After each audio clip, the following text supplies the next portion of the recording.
Muito obrigado, reitor José Geraldo, pela sua participação conosco. Passamos agora ao juiz federal Anderson Furlan Freire da Silva. Tem a palavra, senhor.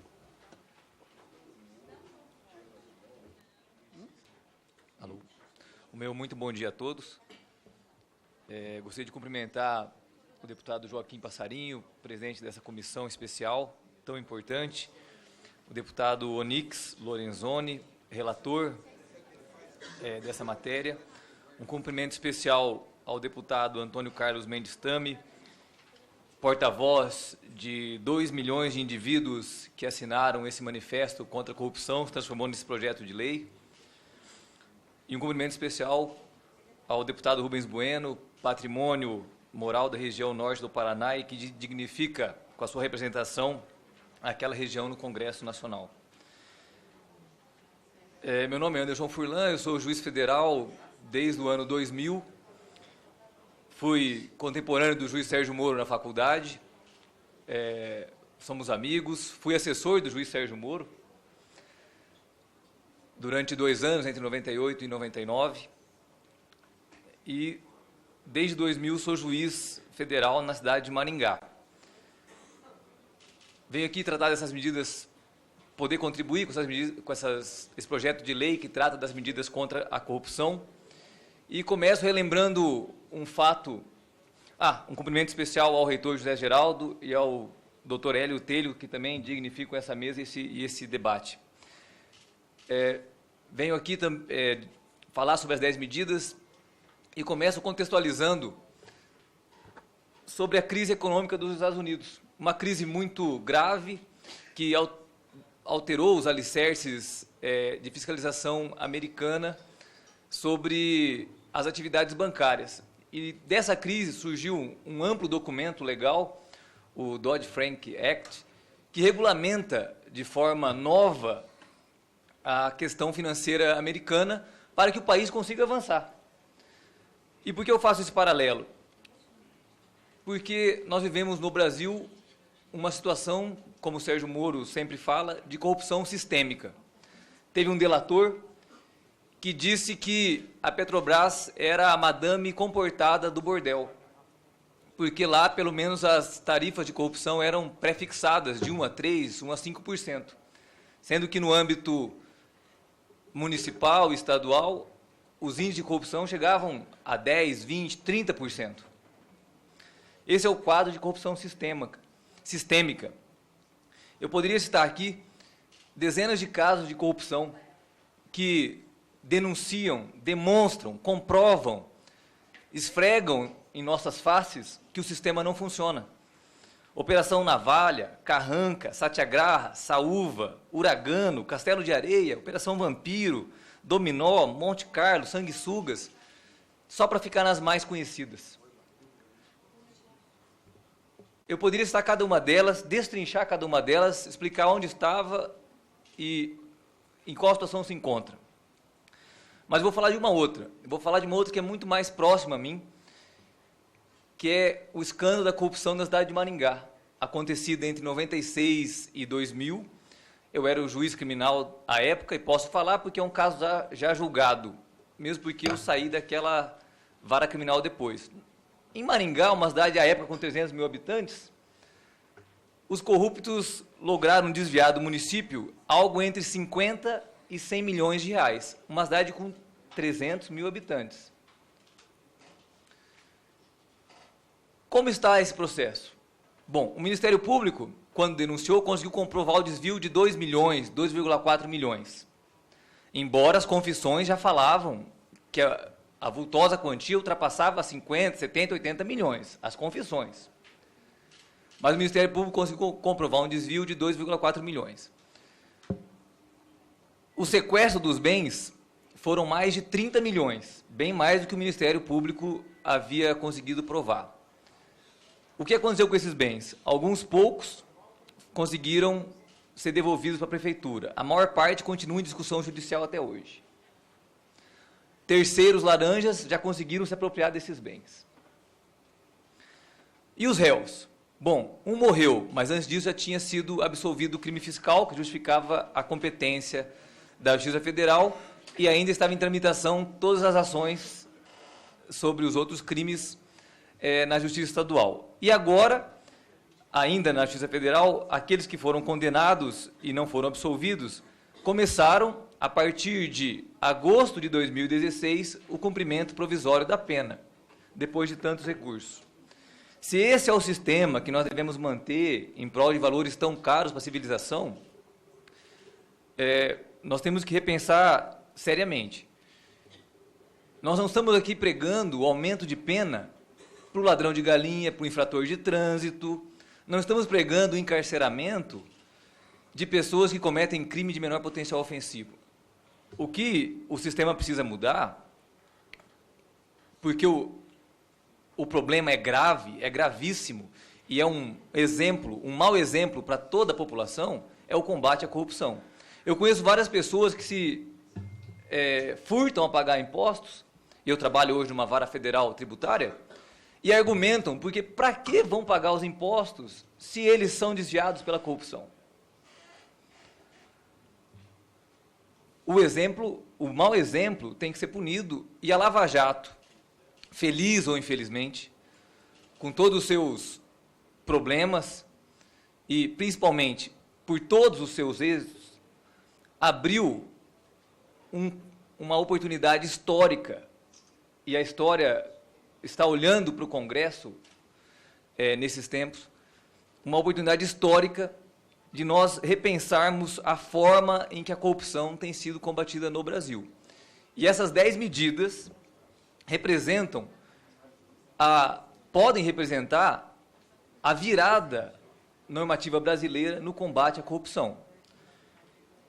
Eu vou falar sobre cada uma delas e, quando chegar em alguns artigos, eu vou mostrar como que, se essas medidas, acaso estivessem em vigor à época do escândalo de Maringá, o escândalo poderia ter seus efeitos minorados, no sentido de se devolver à vítima, que é a população de Maringá, todo o dinheiro desviado, ou pelo menos grande parte dele, o que o sistema legal atual não consegue fazer até hoje. A lei trata da tipificação do enriquecimento ilícito. Essa é uma medida de suma importância. À época, se tivesse em vigor essa norma, bastaria confrontar o patrimônio da pessoa investigada, o declarado, com o patrimônio real, conforme prevê a nova tipificação, para enquadrá-la nesse crime, e ela poderia ser punida em relação ao crime de enriquecimento ilícito, sem ser necessária um apelo, vamos dizer assim, a um crime de sonegação fiscal, com base naquele velho brocardo romano de pecúnia non olet, dinheiro não cheira, como o corrupto não declarou imposto de renda, por isso ele foi processado na Justiça Federal, poderia ter sido enquadrado nesse crime, e com base nesse crime, a medida cautelar correspondente, que é o confisco alargado, que é o confisco, uma outra medida contra a corrupção, de toda a diferença do patrimônio entre o declarado e aquilo que ele não consegue comprovar a origem ilícita, todo esse patrimônio ter sido sequestrado e devolvido ao município, porque, mesmo naquele caso, embora o Ministério Público não tenha conseguido provar, todas as evidências, inclusive as confissões, demonstravam que era patrimônio adquirido com os proveitos do crime desviado. E só para ficar nesse exemplo de Maringá, deputado Onix, para o senhor ter uma ideia de como que a corrupção funciona, e é um paralelo quase como a Petrobras. No início, o suspeito, o acusado, ele se valia de pequenos atos de corrupção comuns, infelizmente, pelo Brasil, de superfaturar licitações ou medidas assim mais ou menos disfarçadas. Com o tempo, já crente na impunidade, graças aos sistemas de leis que nós temos atualmente, e com boa parte uma culpa da jurisprudência, que mesmo quando o sistema tinha normas boas, a jurisprudência tratou de aniquilá-las, o suspeito, depois de algum tempo, crente na impunidade, começou a tirar o dinheiro da conta da prefeitura e depositar na própria conta. Simples assim. Porque ele sabia que poderia pagar os melhores advogados, recorrer ad eterno e se beneficiar dos prazos de prescrição, como ele fez.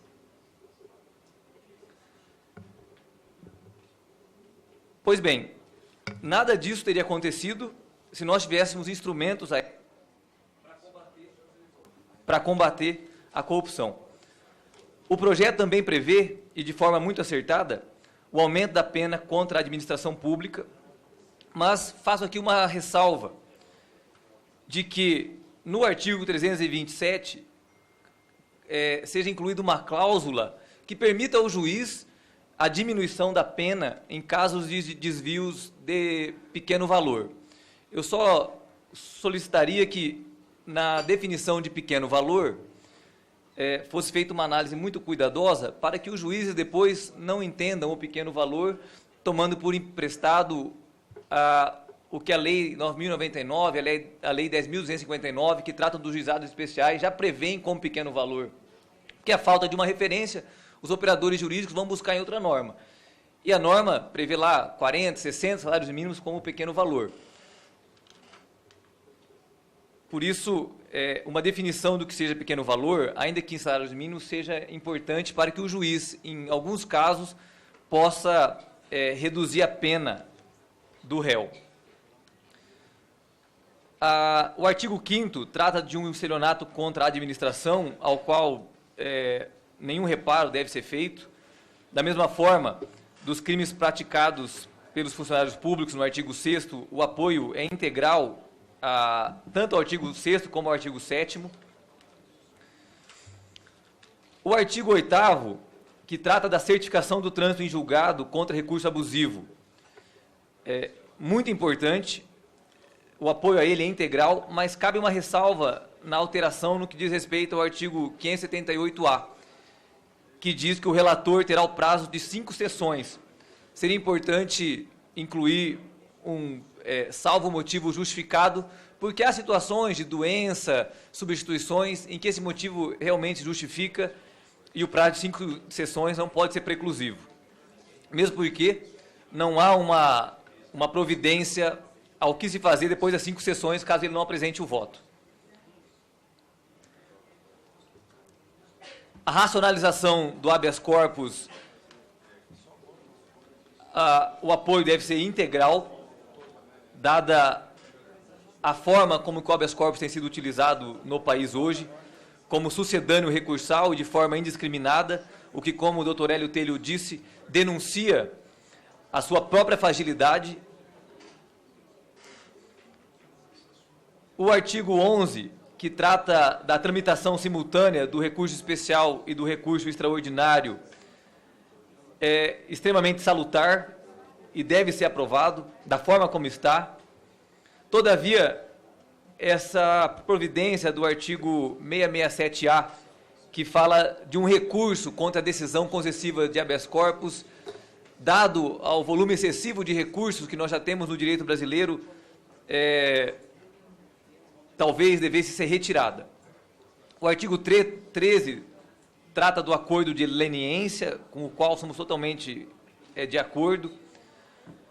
O artigo 14, que altera as regras de prescrição, nenhum reparo há de ser feito. O artigo 16, aliás, no artigo 14, se essas regras de prescrição estivessem em vigor, com certeza alguns dos réus condenados pelo desvio de recursos em Maringá não teriam se escapado da punição.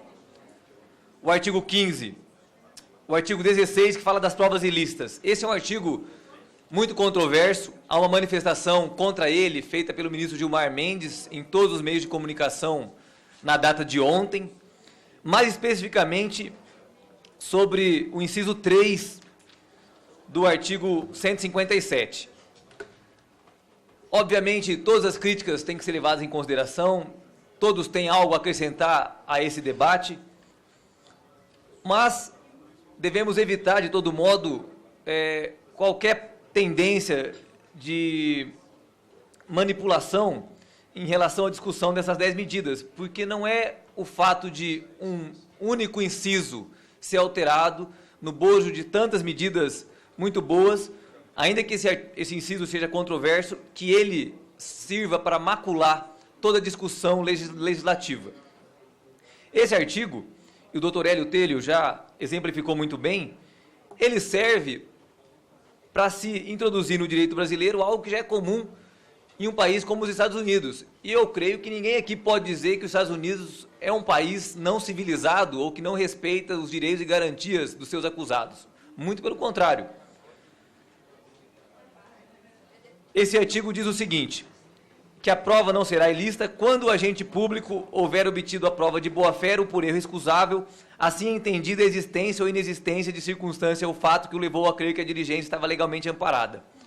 Eu vou dar um outro exemplo, complementando já o exemplo dado pelo Dr. Hélio. Imaginem que um policial, em uma situação de casas contíguas, acabe entrando para fazer a diligência, mas a deficiência de numeração das próprias casas, ao invés de entrar em uma casa, entre outra, e encontre lá, não uma situação de flagrante, que por si só já justificaria a sua atuação, mas encontre, como por exemplo disse o Dr. Hélio, uma grande contabilidade do crime organizado. Seria essa prova ilícita?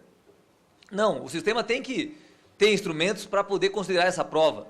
Da mesma forma, ainda que o celular de um narcotraficante esteja grampeado, sob escuta telefônica, ainda que a decisão seja específica a respeito da quebra do sigilo de comunicação desse narcotraficante. Suponha-se, então, que, por algum motivo, uma outra pessoa se apossou desse celular e das conversas que foram gravadas, ainda que inadvertidamente, se conseguiu a prova de outros crimes, inclusive não relacionados quando da quebra do sigilo. Seria essa descoberta ilícita, deveria ela ser desconsiderada como se jamais houvesse existido? Creio que não. Não se trata de má-fé policial, não se trata de tortura. E não estamos falando aqui um caso envolvendo o Ministério Público muito famoso da região de Brasília, onde um determinado procurador incluía CPFs de autoridades em quebra de sigilo telefônica inadvertidamente.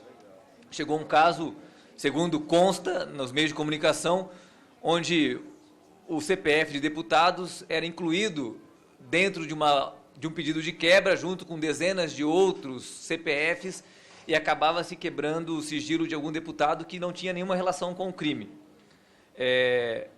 Enfim, não se trata disso. Se trata, pelo contrário, de se conseguir provas obtidas quando o policial pratica um ato de boa-fé, incidente em erro, como acontece muitas vezes quando esse mesmo erro é utilizado para absolver alguém, tanto no processo criminal quanto administrativo. Ninguém pode ser punido sem dolo ou culpa, e também sem dolo ou culpa, uma prova obtida de boa-fé deve ser válida para o processo penal. A nova hipótese de prisão preventiva, também, caso existisse, poderia ter sido aplicada ao caso de Maringá, e eu sempre trago essa relação com o caso concreto para vocês poderem perceber como que ela poderia ser utilizada. Lá, assim que começou a existir rumores na cidade de que a Justiça Federal poderia decretar a prisão dos investigados, o primeiro ato foi dilapidar o patrimônio, seja através de doações, mais bens em nomes de laranjas. O dinheiro começou a circular por várias contas. Claro, ainda era uma situação muito arcaica, perto do que a gente vê hoje em dia, que onde já se começa a desviar, ocultar o patrimônio desde o início. Lá se começou a ocultar o patrimônio assim que os rumores começaram. Caso essa hipótese de prisão preventiva existisse à época, ela poderia ter sido utilizada para prevenir a dilapidação do patrimônio. É muito importante também o apoio ao artigo 563, a alteração ao artigo 563 do Código de Processo Penal relativo às nulidades, que vem em muito boa hora.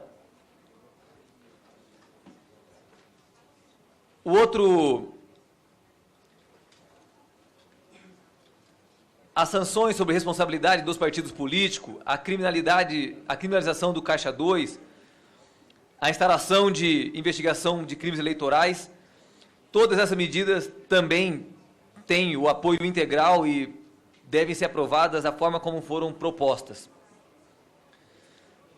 Uma medida muito importante é a punição na demora, do artigo 20, que é a punição na demora do cumprimento de decisão de quebra de sigilo bancário. Muitas vezes essa demora acaba gerando prejuízos muito grandes para a investigação criminal. Igualmente importantíssima é a disposição dos artigos 21 e seguintes, que trata da extinção civil do domínio, de forma a poder o poder público ter instrumentos para se recuperar rapidamente o dinheiro desviado. E eu trato, por último, da questão do teste de integridade, que tem causado muita polêmica. Eu já escrevi sobre isso, totalmente a favor, tenho posição em relação a ele contrária, inclusive ao do juiz Sérgio Moro. Eu discutia com ele recentemente que ele acha que deve existir o teste de integridade apenas quando houver indícios de crime. Penso que não, se já houver indícios de crime, se investigue os crimes e não precisa fazer nenhum teste de integridade. O teste de integridade, como bem colocou o doutor Hélio, na minha opinião também deve ser feito de forma aleatória e indiscriminada para todo servidor público. E por que isso? Eu entendo o teste de integridade simplesmente como um psicotécnico diferido. Existem muitos documentos que as pessoas que querem ingressar num cargo público têm que apresentar antes da sua admissão. Ela apresenta documentos da sua situação fiscal, ela apresenta certidões de bons antecedentes, ela apresenta, muitas vezes, o nada consta, ela apresenta depoimento de autoridades e, no caso de juízes, promotores e outras autoridades, ainda fazem testes psicotécnicos para ver se a pessoa tem vocação para o serviço público. O teste de integridade é da mesma linha. A pessoa que tem vocação para o serviço público não vai se deixar corromper no âmbito de um teste de integridade. Se alguém chega para um fiscal e oferece 10 mil reais, ele vai dizer não, obrigado. E qual é o problema? Se ele disse não, obrigado, nenhuma consequência ele vai ter. Agora, se ele olha para a pessoa que está oferecendo e diz, olha, vamos conversar depois, já mostra que ele não tem nenhuma aptidão para o serviço público. Essa condicionante, que já foi colocada em outros países, funciona perfeitamente. E ela integra o rol de deveres que o servidor público tem com a administração. Ele quer ter estabilidade, ele quer ter remuneração anual, reajuste anual, ele quer ter várias garantias, só que ele também tem deveres. Um deles é esse, que eu chamo de teste psicotécnico diferido, e que deve ser aplicado e melhorado, estabelecendo punições para as pessoas que demonstrarem aptidão para se corromper. Um dos problemas hoje do serviço público é expulsar as pessoas que não têm vocação. Eu trabalho no serviço público já há 20 anos praticamente, e tive pelas minhas mãos diversos casos de pessoas não comprometidas com a coisa pública, que se beneficiavam do cargo público para se corromper, para ter atitudes contra o patrimônio público. E o servidor público, a administração pública não consegue demitir a pessoa. Ela monta uma sindicância, que é feita pelos seus próprios colegas, que chega a resultado nenhum. E ainda quando tem uma punição, a autoridade hierárquica, num senso de corporativismo, muitas vezes acaba aplicando as menores penas possíveis. Se nós quisermos mudar o combate à corrupção no Brasil, temos que começar dentro de casa, que é a administração pública, e temos que ter medidas severas para as pessoas que não se enquadrem naquilo que deve ser o servidor público médio, com seus direitos e obrigações, mas principalmente com deveres. Só que, melhorando essa redação, deputado Onix, devemos também pensar na Lei 8.112. De nada adianta prever o teste de integridade se a Lei 8.112 não for adaptada para prever a punição para quem foi flagrado no teste de integridade com propensão a se corromper. Por fim, muito importante, a questão do sigilo da fonte, da testemunha anônima. Só observo que deve haver, no caso, uma reserva de jurisdição, deve ser feito o sigilo mediante autorização judicial, nesse ponto devendo ser corrigido o projeto. A publicidade contra a administração, a publicidade contra a corrupção, igualmente deve ser aprovada, e chama a atenção da Casa, deputado, para duas últimas sugestões. Uma já foi feita pelo doutor Hélio Telho e também pelo doutor Sérgio Moro, que é no caso da confissão da parte e o cumprimento imediato da pena. Se o sujeito confessa o crime, ele pode começar a cumprir a pena. Não precisa ter todo o procedimento judicial demorado. Nos Estados Unidos é assim. Quando Bernard Madoff confessou as suas delinquências, ele já apareceu no outro dia perante o juiz preso e começou a cumprir a pena. Claro, não é a delação premiada. A delação premiada diz respeito à delação de crimes de terceiros. Nesse caso, ele confessa os próprios crimes, sem delatar nenhum terceiro, e essa delação demonstrada perante o juiz, pode haver, inclusive, uma redução de pena, mas o seu início de cumprimento imediato. Não teríamos, no caso, o que aconteceu com o jornalista Pimenta Neves, em São Paulo, que confessou ter assassinado a própria namorada e, depois de 10, 15 anos, ainda continuava em liberdade. E a vigilância premiada, não apenas no âmbito das 10 medidas, mas nós devemos, deputados, incentivar a vigilância premiada. Se no âmbito de Maringá ou no âmbito da Petrobras, os servidores públicos tivessem estímulos a denunciar a corrupção, estímulos no sentido de estarem protegidos e mais, de terem algum ganho financeiro com isso, certamente muitas denúncias teriam existido. Pelo contrário, o que ele tem hoje? Ele tem hoje um ambiente de impunidade, onde ele evita qualquer denúncia ainda anônima, porque ele tem medo de represálias. Aquela funcionária da Petrobras que estava em Singapura, inclusive a Avenina, entrou em contato com o desembargador, que entrou em contato comigo, e eu agendei com ela o depoimento dela perante o Ministério Público Federal. Ela tinha medo de represálias. Se nós tivéssemos incentivos aos funcionários públicos denunciarem, inclusive financeiros, com certeza muitos escândalos seriam evitados. Então, fica aqui o meu testemunho enquanto juiz federal, enquanto operador jurídico, estou no fronte de batalha, onde julgamos casos de corrupção diariamente e ficamos frustrados ao percebermos que, por mais que sejam os esforços da polícia, do Ministério Público, do Judiciário, infelizmente, os resultados ainda são pífios, escandalosamente imorais em relação ao exemplo que devemos dar ao povo brasileiro. Então, meu muito obrigado pela convocação, obrigado pela paciência dos ouvintes e espero ter contribuído. Muito obrigado, doutor Anderson Furlan, pela contribuição. Queria fazer algumas informações. A consultoria da Casa fez um trabalho sobre o projeto.